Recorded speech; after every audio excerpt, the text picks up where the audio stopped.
Hi எல்லாருக்கும் வணக்கங்க. Welcome to Edumatics plus. TAPS திட்டம் அதில் விஆர்எஸ் வாங்கலாமா? அரசு ஊழியர்கள் தெரிந்து கொள்ள வேண்டிய அந்த நுணுக்கமான ரகசியங்கள் தான் நான் இப்போ சொல்ல போகிறேன். ஸோ வீடியோவை ஸ்கிப் பண்ணாமல் பாருங்கள்.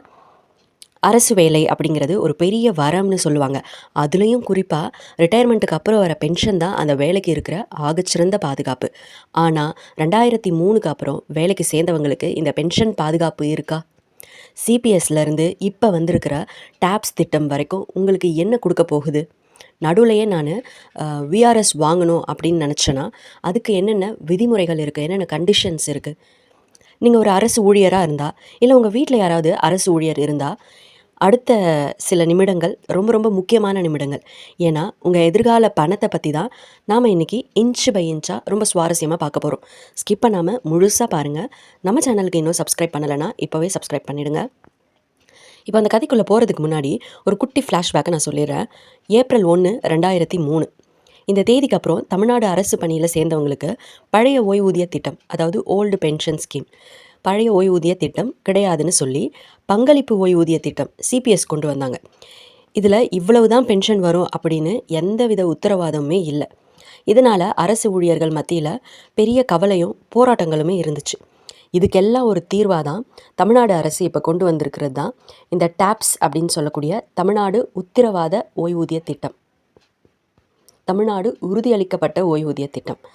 சுருக்கமாக சொல்லணுன்னா, உங்களுக்கு இவ்வளோ பென்ஷன் கண்டிப்பாக கிடைக்கும் அப்படின்னு அரசு ஒரு மினிமம் கேரண்டி கொடுக்குது. இது சிபிஎஸ்ஸை விட எப்படி சிறந்தது அப்படிங்கிறத நான் சொல்கிறேன். இதை பற்றி நான் ரொம்ப விரிவாகவே நான் சொல்கிறேன், தெரிஞ்சுக்கோங்க. ஆனால் அதுக்கு முன்னாடி நம்மளில் பல பேருக்கு இருக்கிற ஒரு மிகப்பெரிய ஆசை என்ன தெரியுமா? சீக்கிரமாக ரிட்டையர்ட் ஆகி லைஃப்பை என்ஜாய் பண்ணணும். இல்லை என்னால் வயசாகிடுச்சு, என்னால் வேலை செய்ய முடியல, கொஞ்சம் எனக்கு ரெஸ்ட் வேணும் அப்படின்னு சொல்லி இருப்பாங்க. ஸோ அதுக்கு பேர் தான் விஆர்எஸ், வாலண்டரி ரிட்டையர்மெண்ட் ஸ்கீம். தானாகவே முன் எனக்கு இவ்வளோ நாள் வேலை செஞ்ச வரைக்கும் எனக்கு போதும், எனக்கு நானே விருப்பப்பட்டு ஓய்வு வாங்கிக்கிறேன் அப்படின்னு சொல்கிறது. சரி, இப்போ நேரடியாக நம்ம விஷயத்துக்கு வருவோம். சார், நான் டேப்ஸ் திட்டத்துக்குள்ளே வரேன், எனக்கு இப்போவே வேலை போதும்னு தோணுது, நான் விருப்ப ஓய்வு பெறணும்னா அதுக்கு என்ன குறைஞ்சபட்ச தகுதி இருக்கணும்? அதாவது நான் விஆர்எஸ் வாங்கணும், ஆனால் நான் டேப்ஸ் திட்டத்துக்குள்ளே தான் வரேன், எனக்கு என்ன குறைஞ்சபட்ச தகுதி இருக்கணும்? இதுதான் இன்றைக்கி பல பேரோட கேள்வி. அதுலேயும் நிறைய பேருக்கு இந்த கேள்விக்கான விடையே தெரியாது. பண்ணலாமா வேணாவா அப்படின்னு சொல்லி யோசிச்சுட்ருப்பாங்க. ஸோ இதில் 2 தகுதிகள் சொல்கிறேன். முதல் தகுதி என்னென்னா, நீங்கள் குறைஞ்சபட்சம் 20 வருஷம் தகுதியான அரசு பணியை, அதாவது தகுதியான அரசு பணியில் இருந்துக்கணும். ஏன்னா நம்ம ஒரு சில ஜாப்லாம் முதல்ல ஜாயின் பண்ணுறப்ப தொகுப்பூதியத்தில் ஜாயின் பண்ணுவோம். ஸோ அந்த தொகுப்பூதியத்தில் நீங்கள் ஒர்க் பண்ண இயர்ஸ் எல்லாம் கணக்கில் எடுத்துக்க மாட்டாங்க. ஸோ தகுதியான அரசு பணியை 20 வருஷம் நீங்கள் முடிச்சிருக்கணும். 20 years ஆஃப் குவாலிஃபையிங் சர்வீஸ் இருக்கணும். இதுதான் முதல் தகுதி. அப்படி எனக்கு 20 வருஷம்லாம் இல்லை அப்படின்னா, 2வது தகுதி என்னென்னா, உங்களுக்கு 50 வயசு பூர்த்தி அடைஞ்சிருக்கணும், 50 வயசு கம்ப்ளீட் ஆகிருக்கணும். இந்த 2ல் எது முதல்ல வருதோ அதை வச்சு நீங்கள் தாராளமாக விஆர்எஸ்க்கு விண்ணப்பிக்கலாம். 20 வருஷம் சர்வீஸ் முடிச்சிருக்கணும். 50 வயசுக்குள்ளே இருக்கிறீங்கன்னா கண்டிப்பாக 20 வருஷம் சர்வீஸ் முடிச்சிருக்கணும். 50 வயசுக்கு மேலே இருக்கீங்க அப்படின்னா தாராளமாக நீங்கள் விஆர்எஸ்க்கு விண்ணப்பிக்கலாம். இங்கே ஒரு சின்ன ட்விஸ்ட் இருக்குது. சார், நான் 20 வருஷம் வேலை பார்த்துட்டேன், ஆனால் எனக்கு வயசு 42 தான் ஆகுது, நான் விஆர்எஸ் வாங்கலாமா அப்படின்னா தாராளமாக நீங்கள் வாங்கலாம். ஏன்னா விதிமுறைப்படி நமக்கு 20 வருஷம் சர்வீஸ் முடிஞ்சால் வயசு முக்கியம் கிடையாது. அதே மாதிரி நீங்கள் 48, 46 இந்த மாதிரி அந்த வயசில் தான் வேலைக்கு சேர்றீங்க. இப்போ உங்களுக்கு ஒரு 52 வயசு ஆகுதுன்னு வச்சுக்கோம். ஆனால் உங்களோட சர்வீஸ் என்னவாக இருக்கும்? ஒரு 4 வருஷமோ 6 வருஷமாக தான் இருக்கும் சர்வீஸ். அப்படின்னாலும் நீங்கள் 50 வயசை கடந்து விட்டதால் விஆர்எஸ்க்கு தகுதி பெறறீங்க. சரிங்களா? விஆர்எஸ்க்கு நீங்கள் தகுதியானவங்க தான். 50 வயசுக்கு மேலே இருக்கிற எல்லாருமே விஆர்எஸ்க்கு தகுதியானவங்க தான். இப்போ கண்டிப்பாக உங்களுக்கு இந்த 2 தகுதியுமே புரிஞ்சிருக்குன்னு நினைக்கிறேன். 20 வருஷம் குவாலிஃபையிங் சர்வீஸ் முடிஞ்சிடணும், தகுதியான அந்த சர்வீஸ் முடிஞ்சிருக்கணும். அப்படி இல்லைன்னா 50 வயசுக்கு மேலே உங்களுக்கு ஆகியிருக்கணும். இது 2 கண்டிஷன் தான்.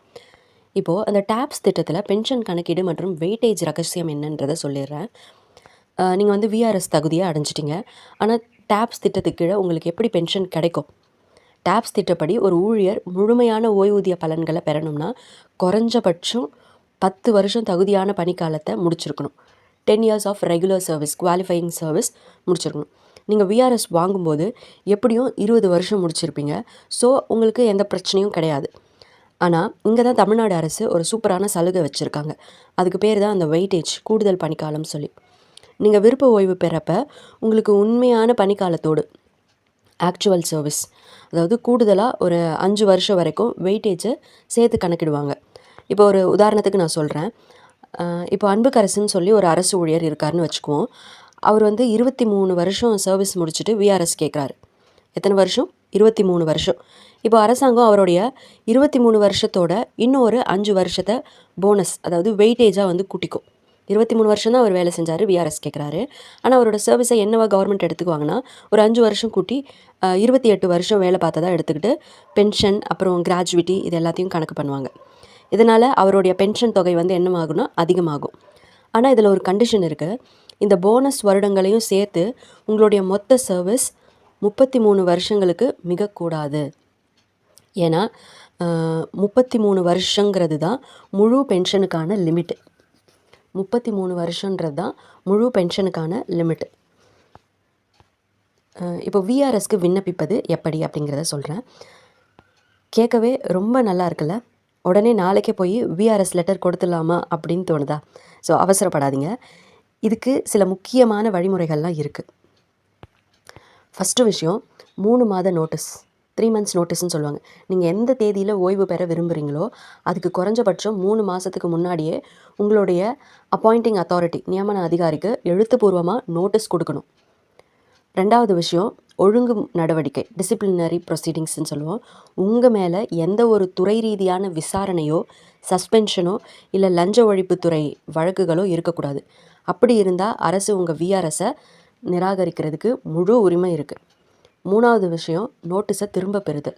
ஒருவேளை நோட்டீஸ் கொடுத்து அப்புறம் வேண்டாண்டா சாமி, இன்னும் கொஞ்ச நாள் தானே வேலை பார்க்கணும், அந்த வேலையும் பார்த்துடலாம் அப்படின்னு நீங்கள் மனசு மாறினா அந்த 3 மாத கால அவகாசத்துக்குள்ளே உங்கள் நோட்டீஸை நீங்கள் திரும்ப பெறுறதுக்கும் வழி இருக்குது.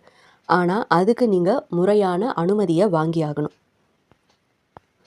ஸோ இன்றைக்கி நாம் பார்த்த இந்த வீடியோவுடைய சுருக்கம் இதுதான். புதிய டாப்ஸ் திட்டத்துக்கு கீழே நீங்கள் இருந்தாலும் பழைய விதிகள் படி 20 வருஷ சர்வீஸ் இல்லைனா 50 வயசு கடந்திருந்தால் தான் தாராளமாக உங்களால் விஆர்எஸ் வாங்க முடியும். 10 வருஷ சர்வீஸ் இருந்தாலே பென்ஷனுக்கு தகுதி தான். 5 வருஷம் வரைக்கும் உங்களுக்கு வெயிட்டேஜும் கிடைக்கும்.